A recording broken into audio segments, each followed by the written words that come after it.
এখানে সমাবেশের একটা অঙ্ক দেয়া আছে, যেটা হচ্ছে 40তম BCS এ এসেছিল। সে অঙ্কটা হচ্ছে এরকম: 6 জন খেলোয়াড়কে সমান সংখ্যক দুটি দলে কতভাবে বিভক্ত করা যায়।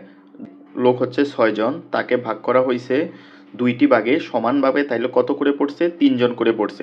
3 জন করে দুইটা ভাগে পড়ছে, তাহলে তাদেরকে কত ভাগে বিভক্ত করা যায়। যদি আমি এরকম এখান থেকে কনসেপ্টটা নেই, যদি 2m সংখ্যক লোক থাকে, 2m সংখ্যক লোক থেকে যদি আমি সমান দুইটা ভাগে ভাগ করি, তখন সেটার নির্ণয়ের কৌশলটা হচ্ছে উপরে হচ্ছে 2m ফ্যাক্টোরিয়াল আর নিচে হচ্ছে এই যে 2 আছে, যেহেতু সমান দুই ভাগে বলছে, তার মানে 2 ফ্যাক্টোরিয়াল ইন্টু এখানে কত সংখ্যক, এই যে 2m সংখ্যকের m মানে কতজন করে পড়ছে একটা ভাগে, m জন, তাহলে হচ্ছে m ফ্যাক্টোরিয়াল কত ভাগে? 2 ভাগে, এজন্য এখানে পাওয়ার হিসেবে 2। তাহলে এই কনসেপ্ট থেকে যদি আমি এখানে আসি এই ম্যাটটার ক্ষেত্রে, তাহলে আমি 6কে লিখতে পারি 2 ইন্টু 3 সংখ্যক।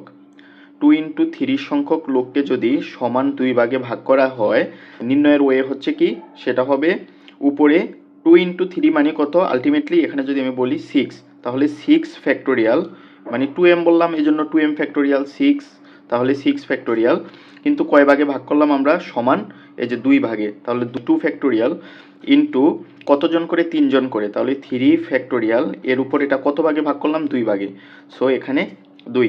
তাহলে এটাকে যদি আমি ক্যালকুলেশন করি, উপরে হচ্ছে 6 ফ্যাক্টোরিয়াল, নিচে হচ্ছে 2 ইন্টু 3 ফ্যাক্টোরিয়াল ইন্টু 3 ফ্যাক্টোরিয়াল। 10টি উপায় হচ্ছে আমরা ভাগ করতে পারি এভাবে। এখন যদি কোশ্চেনটা এরকম হয় যে 9 জন বালককে সমান সংখ্যক 3টি গ্রুপে কত ভাগে ভাগ করা যায়, তাহলে আমি ওইভাবে করব যে 2m এর কনসেপ্ট নিয়ে। তাহলে 3m কে যদি সমান 3 ভাগে ভাগ করা হয়, তাহলে উপরে হবে কত? 3m ফ্যাক্টোরিয়াল আর নিচে হচ্ছে 3 ফ্যাক্টোরিয়াল ইন্টু m ফ্যাক্টোরিয়াল, তার উপর হচ্ছে পাওয়ার কত? কিউব। এখন তাহলে এখানে 9 জন লোক আছে, তাহলে 9কে আমি লিখতে পারি 3 ইন্টু 3। 3 কেন লিখলাম? এই 3 হচ্ছে এই যে সমান 3টি ভাগে 3 ভাগ, তাহলে পার্সন হচ্ছে কত করে? 3 জন। তাহলে এটাকে আমি কিভাবে লিখতে পারবো? উপরে 3 3 9, মানে 3 ইন্টু 3 9 জন, এই যে এখানে বলে দিছে। তাহলে উপরে হচ্ছে 9 ফ্যাক্টোরিয়াল, নিচে হচ্ছে 3 ফ্যাক্টোরিয়াল ইন্টু কতজন করে? 3 জন, তাহলে 3 ফ্যাক্টোরিয়াল, এর উপর পাওয়ার এটা হবে 3। তাহলে এটা করলে কত হয়?